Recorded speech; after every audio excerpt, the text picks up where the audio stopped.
இனிமையா தொலைக்காட்சி நேயர்கள் அனைவருக்கும் அன்பான வணக்கம். குருவே சரணம் நிகழ்ச்சியில் தற்போது நாம் தரிசித்து கொண்டிருக்கிற மகான் வேங்கமாம்பா. இந்த அம்மா ஆந்திராவில் தரிகுண்டாங்கிற கிராமம். இந்த அம்மா திருமலை திருப்பதி, அதாவது வெங்கடாச்சலபதியை கல்யாணம் பண்ணிக்கணும் அப்படிங்கிற எண்ணத்தோடு வாழ்ந்து கொண்டு இருக்கிறார்கள். நடுப்புற ஒரு கல்யாணமும் பண்ணி வச்சு இந்த கணவன் இறந்து போய் இந்த அம்மா தலைமுடியை வழிக்காமல் நான் பூவோடு பொட்டோடு இருப்பேன்னு இந்த அம்மா சொல்கிறாங்க. ஒரு நாளைக்கு ஒரு சுவாமியார், புஷ்பகிரி சுவாமிகள்னு ஒரு சுவாமிகள் வரார். எல்லாரும் போய் தரிசனம் பண்ணுறாங்க. ஆனால் இந்த அம்மா தரிசனம் பண்ணலை. இந்த அம்மாவை எல்லாரும் கூட்டிகிட்டு வராங்க. நீ அவரை தரிசனம் பண்ணணும், உன்னோட எதிர்கால வாழ்க்கைக்கு நல்லது அப்படிங்கிறாங்க. இந்த அம்மா கூட்டிகிட்டு வந்து உட்கார்றாங்க.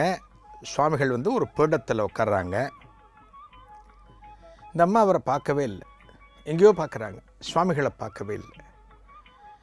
சுற்றி இருக்கிறவங்களாம் சொல்கிறாங்க, சுவாமிகளை பாருமா, உன்னோட பாமெல்லாம் போயிடும், உன்னோட தோஷம்லாம் போயிடும், சுவாமிகளை பாருமா அப்படின்னு சொல்கிறாங்க. இல்லை, சுவாமிகளை நான் பார்க்க மாட்டேன், பார்க்கக்கூடாது அப்படிங்கிறாங்க. என்ன காரணம்? ஏன் சுவாமிகளை பார்க்கக்கூடாதுன்னு சொல்கிற? சுவாமிகளை பார்த்தா புண்ணியம் தானே கிடைக்கும் சொல்கிறாங்க. இவர் சொல்கிறானா, வேங்கமாம்பா அவரை பார்த்தன்னா அவர் வெடித்து செதறிடுவார். இந்த அம்மாவுடைய தவபலம் இந்தளவுக்கு வந்தாச்சு, அவர் செதறிடுவார் அப்படிங்கிறாங்க. சுவாமிகளுக்கு அதிர்ச்சி. எல்லாரும் கேட்குறாங்க, இல்லை அவரை கீழே இறங்கி ஓரமாக உட்கார சொல்லுங்கள், நான் அப்புறம் சொல்கிறேன் அப்படின்னு வேங்கமாமா சொல்கிறாங்களாம். சுவாமிகள் இறங்கி ஓரமாக உட்கார்றார். இந்த அம்மா அப்போ தான் திரும்பி சுவாமிகள் அமர்ந்த பீடத்தை பார்க்கிறார்களாம். அந்த பீடம் வெடித்து சிதறுகிறது. அப்போ தான் இந்த அம்மாவுடைய தவபலன் எந்த அளவுக்கு இறையருள் கூடியிருக்கிறது அப்படிங்கிறது அப்போ தான் புரிகிறது தான். வேங்கமாம்பாட்ட ஒரு நட்புணர்வோடு வேங்கமாம்பா கிட்ட சொல்கிறாராம் அந்த புஷ்பகிரி சுவாமிகள், அம்மா கணவனை இறந்து விட்டால் முடியை மழிக்க வேண்டும், நமது சம்பிரதாயம்னு சொல்கிறாங்களாம். அதுக்கு சொல்கிறாங்களா இந்த அம்மா, முடியை மழிக்கலாம், முடி வளராமல் இருக்குமா அப்படிங்கிறாங்களாம்.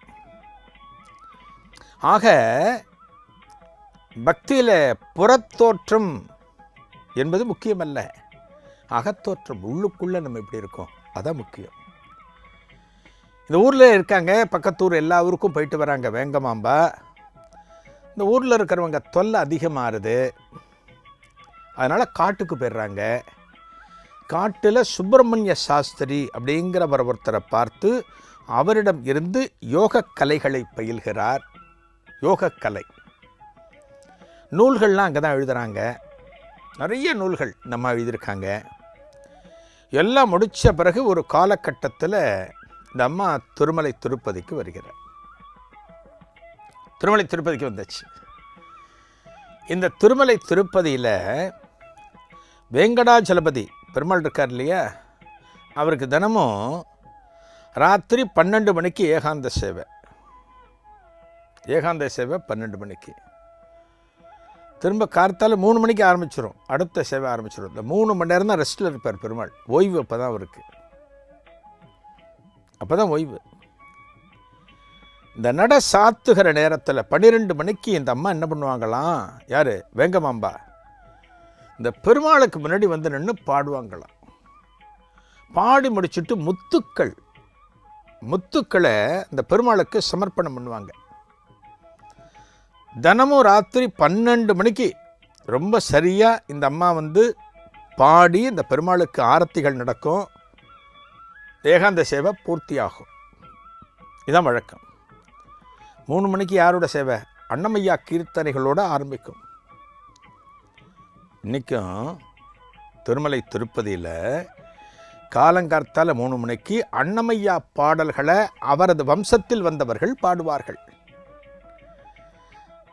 ராத்திரி 12 மணிக்கு நடுராத்திரி அந்த சந்நிதியை மூடுகிற போது வேங்கமாம்பா பாடல்களை பாடி மூடுவார்கள், நடமுடுவாங்க. இப்பேற்பட்ட பாக்கியம் பார்த்தீங்கன்னா இந்த 2 பேருக்கும். இவங்க 2 பேரோட பாடல்கள் தான் கேட்டுட்டு பெருமாள் கண் விழிக்கிறார். இந்த பாடலை கேட்டுட்டு உறக்கத்துக்கு போகிறார். இதாங்க வழக்கம். இந்த திருமலை திருப்பதியில் இருக்காங்க. அங்கே ஒரு விளையாடல், ஒரு திருவிளையாடல் நடக்கிறது. என்ன நிகழ்ந்தது? நாளைய குருவே சரணத்தில் காணலாம். நன்றி, வணக்கம்.